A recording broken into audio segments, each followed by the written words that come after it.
Hi అండి, అందరికీ నమస్తే. Welcome to my channel improving and inspiring.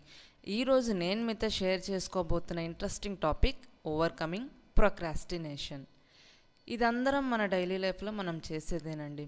అసలు ఈ ప్రొక్రాస్టినేషన్ అంటే ఏంటి? ప్రొక్రాస్టినేషన్ అంటే మన టాస్క్స్ని డిలే చేయడం అండి. ఎందుకంటే ఈ టాస్క్ చేయడం వల్ల మనకు ఏ నెగిటివ్ రిజల్ట్ వస్తుందో అనే భయం.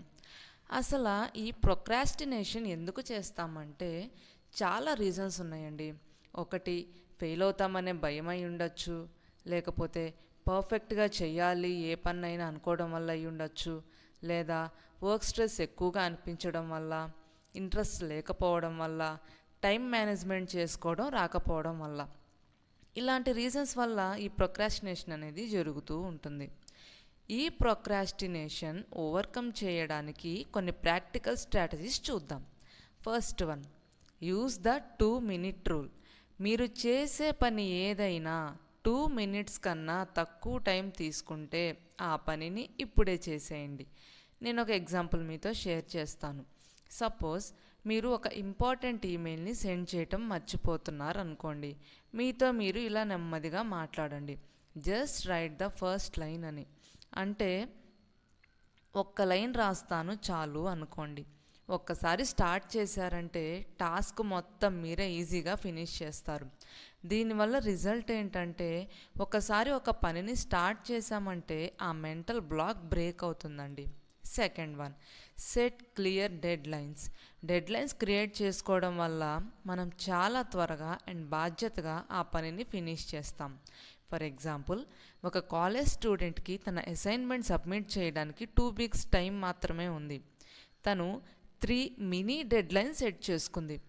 ఎలా అంటే రీసెర్చ్ వచ్చేసి 3rd day కంప్లీట్ అవ్వాలని, తన డ్రాఫ్ట్ వర్క్ వచ్చేసి 6th dayకి, అండ్ తన ఫైనల్ ఎడిట్ అండ్ ప్రాజెక్ట్ మొత్తం వచ్చేసి 10th dayకి అని. దీనివల్ల లాస్ట్ మినిట్ టెన్షన్ ఉండదండి, అండ్ వర్క్లో మంచి క్వాలిటీ ఉంటుంది. సో ఏ పనైనా కానీ మినీ డెడ్ లైన్స్తో సెట్ చేసుకుంటే చాలా పర్ఫెక్ట్గా కంప్లీట్ అవుతుంది. Next one, time blocking and pomodoro technique.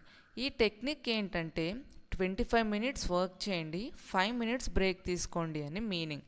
ఒక ఎగ్జాంపుల్, ఒక సాఫ్ట్వేర్ డెవలపర్ కోడింగ్ స్టార్ట్ చేయడానికి చాలా స్ట్రగుల్ అవుతున్నాడు.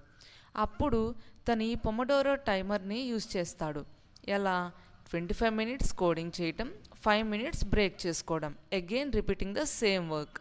ఏ వర్క్ చేసినా కానీ 25 minutes అండ్ 5 minutes రెస్ట్.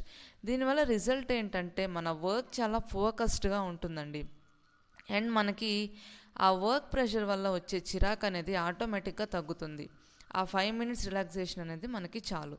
ఇది దేంట్లోకైనా మనం అప్లై చేసుకోవచ్చు. Next one, eliminate distractions. ఈ డిస్ట్రాక్షన్స్ వల్ల మన వర్క్ స్పాయిల్ అవుతుందండి. ఫర్ ఎగ్జాంపుల్, ఒక స్టూడెంట్ ప్రాజెక్ట్ వర్క్ చేస్తూ ఇన్స్టా చెక్ చేస్తుంటాడు. తను ఫోన్ నోటిఫికేషన్స్ టర్న్ ఆఫ్ చేసి వేరే రూమ్లో పెట్టడం వల్ల తను 3 hours ఫినిష్ చేయాల్సిన వర్క్ 1.5 hours ఫినిష్ చేస్తాడు. ఇదందరం మనం కూడా చేసే పనే. సో ఒక్కసారి ట్రై చేసి చూడండి. నెక్స్ట్, మన ఈ టాపిక్కి ఫైనల్ థాట్ ఏం చెప్దాం అనుకుంటున్నానంటే, done is better than perfect. అంటే చాలామంది పర్ఫెక్షన్ కోసం చూస్తారండి, బట్ అది ప్రోగ్రెస్ని కిల్ చేస్తుంది. ఒక ఎగ్జాంపుల్ మీతో షేర్ చేస్తాను ఈ థాట్ మీకు అర్థం అవ్వడానికి. ఒక యూట్యూబర్ తప్పులు లేకుండా వీడియోస్ చేయాలని తన వీడియో అప్లోడ్ చేయడం చాలా లేట్ చేస్తుంది. చివరికి ఒక సింపుల్ వీడియో పోస్ట్ చేయగానే చాలా మంచి వ్యూస్ అండ్ లైక్స్ వస్తాయి. తర్వాత గ్రాడ్యువల్గా తనను ఇంప్రూవ్ చేసుకుంటూ తన ఛానల్ని ఇంప్రూవ్ చేసుకుంది. నా వీడియోస్ కనుక మీకు నచ్చినట్లయితే please like, share and subscribe to my channel improving and inspiring. Bye.